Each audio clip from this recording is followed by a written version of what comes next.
A disciple of a guru was deeply troubled.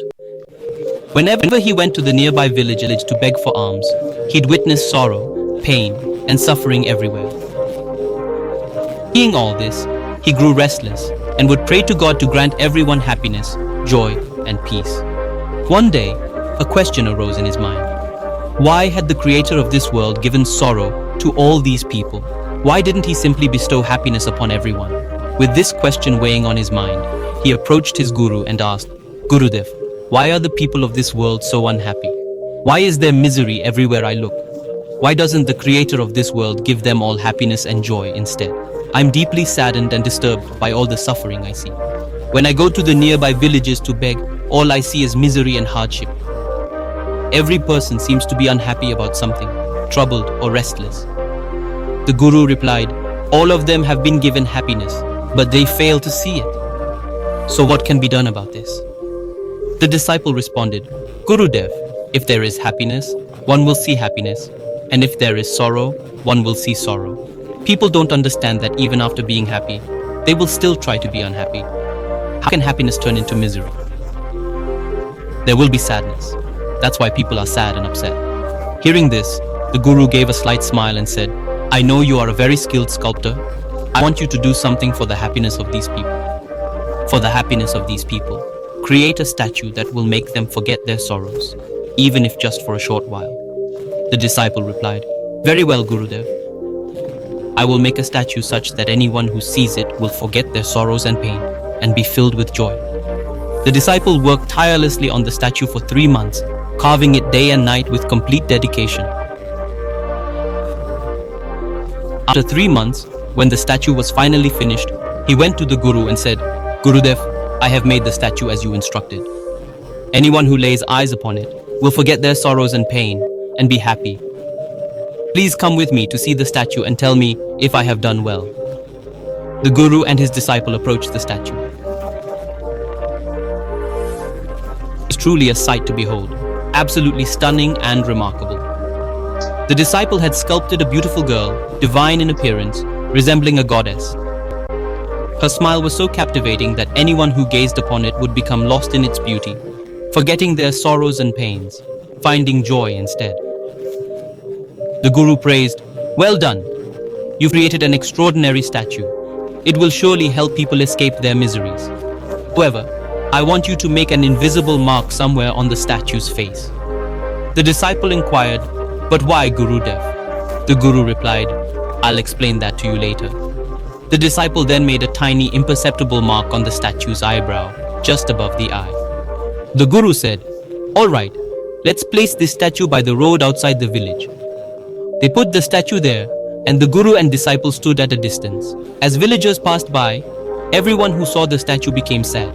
A young man was examining the statue closely. He looked at it intently, then moved on with a sigh. The guru and disciple stopped him on the path. The guru asked, You seem very troubled. What's the matter? The man replied, There's a statue over there.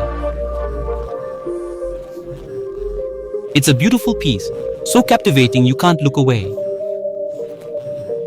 But sadly, it has one flaw. The sculptor wasn't skilled enough. He left a mark above the statue's eye. That's why I'm so upset. If only that mark wasn't there, the statue would be perfect. The disciple said, But that mark isn't even visible. How did you spot it? The man exclaimed, What are you talking about? That mark was the first thing I noticed. What are you talking about? I had my first eye on that mark. This saying that the person left from there. Another person was looking at that idol. He too moved forward sadly.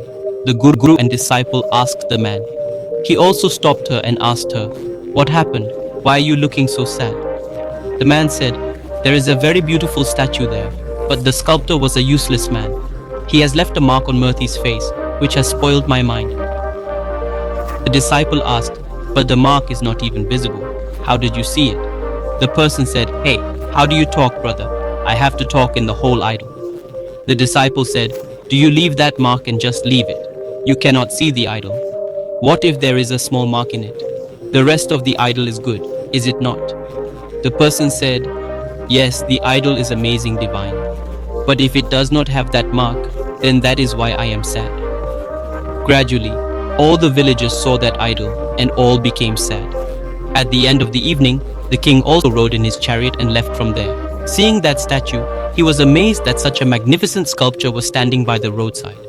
It should have been in his palace, but after a while he became sad and left the statue behind, moving on. The guru and disciple stopped the king. The guru asked, "Your Majesty, why are you upset? Isn't the statue beautiful?"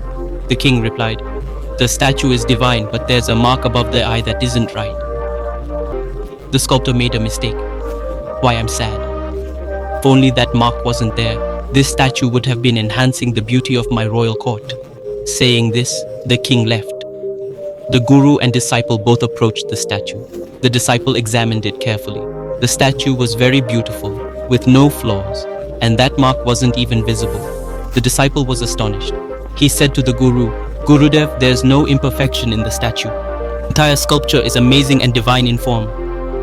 There's only a tiny mark, and it's so subtle that you can't even see it from a distance. Even up close, you'd have to look very carefully to notice it. Then this, why do all the people just focus on that tiny flaw? Why can't they see the rest of the beautiful statue? Why don't they see how beautiful the statue actually is?" The guru answered, saying, "You were asking why the creator of the world has allowed sorrow. He didn't give them sorrow, he arranged for their happiness. But they are not seeing the complete statue. They only see a small flaw. They don't see the entire happiness. They are occupied with finding a tiny sorrow in it, just like they found sorrow in your statue. Instead of being happy seeing the divine aspect of the statue, they feel sad seeing a tiny flaw. Thus, all they have is this happiness around them, but they see that one sadness.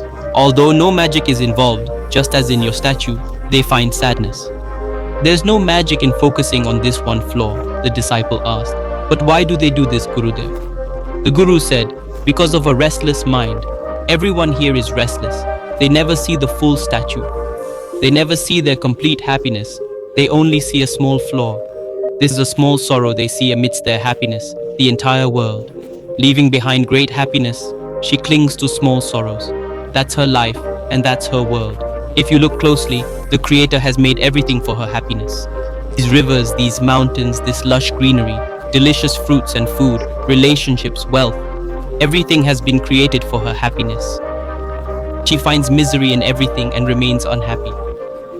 Just as everyone was blaming the sculptor who made this statue, similarly, these people blame the creator of this world. But whose fault is it really? The sculptor's or the one looking at the statue?" The disciple asked, "Gurudev, isn't there a way for them to find happiness?" The guru replied, "I told you, happiness is already given to them. They need to look beyond the small imperfection and see the whole statue. Only then will they see their complete happiness." The disciple asked, "And what must be done for this, Gurudev?" "They must shift their focus from the small flaw to the entire statue. This will only be possible when they try to free themselves from their restless minds. They should increase their understanding. Meditate. Meditation reduces mental restlessness and brings peace. Only a calm mind can see the whole statue, not just a small flaw. Only a restless mind finds faults and remains miserable," said the guru.